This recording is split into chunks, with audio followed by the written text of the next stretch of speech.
হ্যাঁ, গাড়ির লোক গাড়ি খরচ বুঝি, ওই দেখি কষ্ট দেখি ভালো লাগে, এই গাড়ি আনলোড করা না লোড করা সারাদিন লেবারে খাওয়া দাওয়া নেই বাসেরা।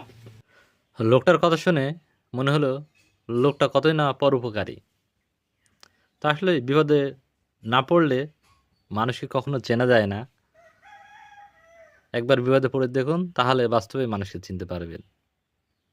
এই গাড়িটা আজ সকাল থেকে পুঁতে গেছে। যাই হোক, গাড়িওয়ালা গাড়িটা তোলার অনেক চেষ্টা করছে, কিন্তু উঠাতে পারে নাই।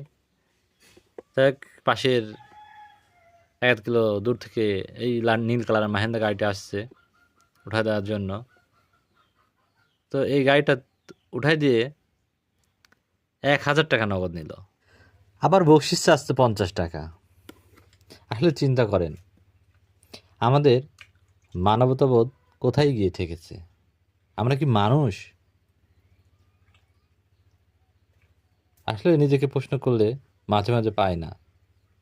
এই মানবতাবোধ নষ্ট হওয়ার কারণেই ঢাকাতে বিমান বিধ্বস্তে 60 টাকার পানি 1,000 টাকা নিয়েছে।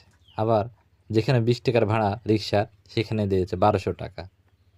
আসলে আমাদের মানুষত্ব বোধটা নষ্ট হয়ে গেছে। তো আপনারা